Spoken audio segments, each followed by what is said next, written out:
Welcome everyone to our first episode of Cooking for Kyle. In this episode, we'll be making some kind of potato thing. For our some kind of potato thing, we're going to use, I'm going to be using these jumbo russet potatoes that come in the 8-pound bags at Walmart. I don't know if you have need for an 8-pound bag of these potatoes, Kyle, but you can always buy individual large potatoes and do one or two at a time in the potato bin. What we're going to do next is we're going to take this potato and we're going to rinse it off, scrub it off in the sink, nice and good, and then we're going to cut it. Now Katie told us that the makers of this recipe lied to us and that doing it their way sucks, so we're going to try it a different way.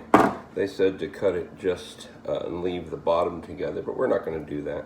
We're just going to cut it all the way through because we want it to suck a little bit less. That's always the goal. No matter what you're doing, you always want it to suck just a little bit less. I'm cutting these not quite as thin as I meant to because I'm all nervous. I'm nervous because I'm on video, so there we go. And just a few more cuts. Try not to cut yourself. And there we go. So there's our potato. And so what we're going to do next is we're going to take our shish kebab skewer, and we're just going to shove the shish kebab skewer through, and hopefully we won't hurt ourselves doing it.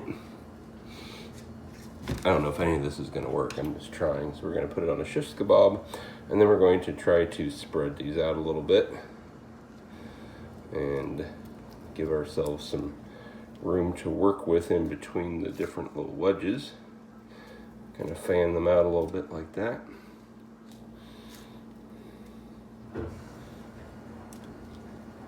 I need some music, don't I? Oh well. So that's what it should look like at that point. If this works, if it doesn't work, then you shouldn't do any of this. I'm going to turn my oven on. I'm going to go ahead and use a convection bake throughout.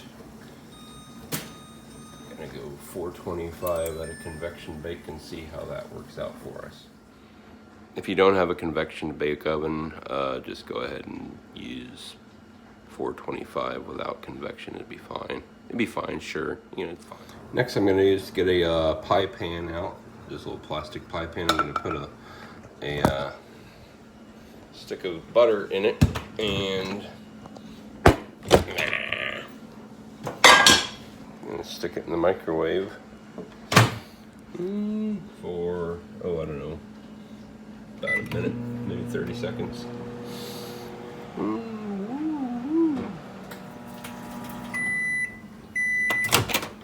So after 30 seconds, it's pretty well malted. That's good enough. One thing I forgot to say, when you do this, when you're videoing yourself making this, you want to make sure to use landscape mode, never portrait mode. That's messed up, man. All right, so the next thing we're going to do is we're going to start getting our oil pan ready to go. I melted an entire half cup of butter in here, which was probably a mistake, but you know, whatever. I got a little avocado oil because avocado oil is the best kind of oil. Mix a little bit of that in there too because you can't ever get enough fats. Always remember, use as many different fats as you can. Now it's time to place the potato skewer onto the pan. I'm going to try to kind of make it look a little bit like a potato because that was the original concept. It may end up being a terrible mistake, but if you spread them out a little bit, I'm concerned if I get them touching, we'll end up with the same problem that Katie was complaining about. Try to get a little bit of a gap between each little wedge here. You get them kind of fry crisp in the oven like that. All right, so that's one. I'm gonna do the other three, but you don't need to see all of them. It's very, very important. If you forget this step, it's not going to go well for you. So what we want to do now is we want to take the potatoes and put them on this pan, and we want to put them into a hot oven. Set them in here.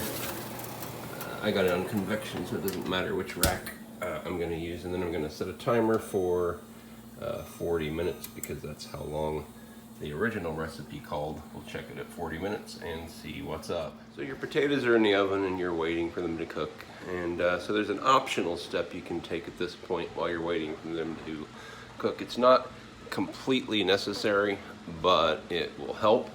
You got to keep in mind, you just spent a lot of time making some potatoes and they might really suck, and you got to keep in mind that future you might be really judgmental.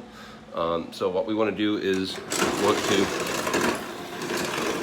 try to take that edge off of future you, so that they're not all angry with you about how poorly you've made these potatoes.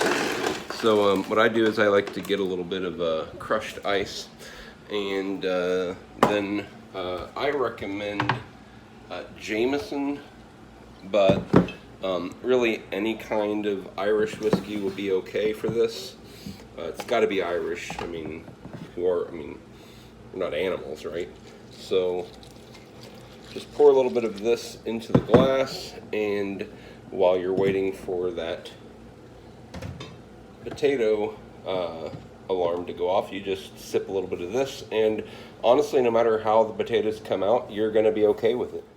40 minutes is a long time to wait for potatoes to cook. So what you're going to want to do is you're going to want to get a television and sit down in front of it, and my recommendation would be, for the amount of time that we have to wait, I would say we've got this is probably a John Oliver situation. So what we're going to do is we're going to go ahead and start up an episode of Last Week Tonight with John Oliver. It's good if you can have several of these banked, so if you can wait a month or two before you watch any of them. Find the one that you haven't seen yet. Let's see, March 29th, there you go. And start it up, and by the time it's done, your potatoes will be close to done.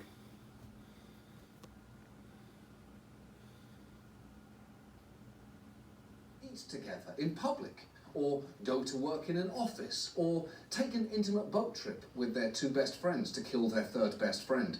I just hope Tony washed his hands for 2 happy birthdays after riddling Big Pussy's enormous body with bullets and dumping him into the Atlantic Ocean. It's the only responsible way to do that. And if you are worried that you might be running out of content that can help you mentally escape, then you're actually in luck. Because I was recently introduced to one of the greatest pieces of television ever broadcast. Tiger. And it begins like this. Thank you all very much for being here, and welcome to the 1992 edition of Gallery 33, this annual event when we celebrate the richness of the artistic talent of the South Central Pennsylvania area. Okay, first, is that what 1992 looked like? Because it looks like 1988 went to a party where the theme was 1983. How long did it take 1992 to get to South Central Pennsylvania? Is it currently 2011 down there? And if so, can I please move to South Central Pennsylvania? It sounds wonderful.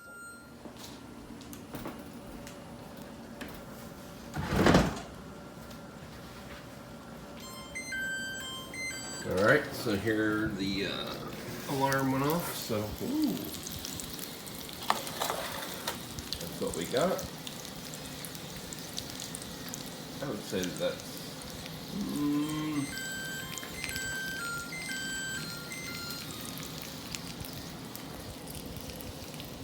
it's all right. I think wouldn't mind giving it a couple more minutes to crisp up a bit. I did that in addition to giving it a few more minutes, that I would take some of the pan drippings, some of the stuff that's laying on the bottom of the pan, and try to put it back up on top of the potato, maximize our flavor / calorie profile, and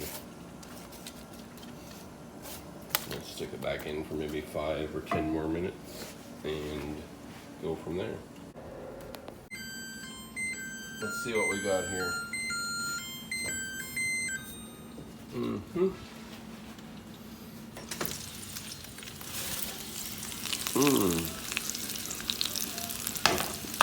It might be aight.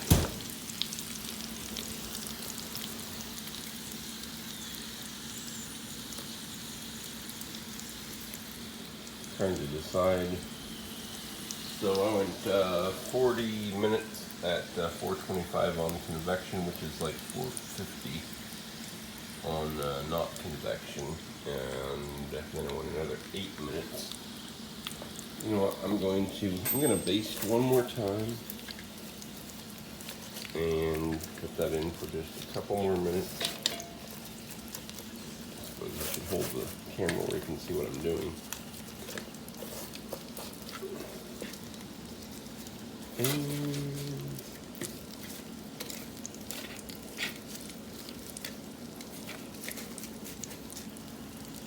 I'll try one more time. Now we've got about 5 more minutes of crisp on it, and we're going to go ahead and turn it off, turn off the timer. And actually, I did crank the temperature up to like 500 or 525 there for the last 5 minutes, but I don't know that really made a huge difference in that short amount of time. But we'll go ahead and see what we think of these and plate it. Then we're going to take this potato and stick it on the plate. Go ahead and pull out the skewer, and there you go. And then of course you'll take some of the brisket that you previously made, and I don't need a video about how to make brisket, I assume, so go ahead and put some of that on there. Got some broccoli, and you're good to go. Broccoli's over there, but we don't need it for the plate. Cooking with Kyle. Cooking for Kyle, episode 1. Enjoy.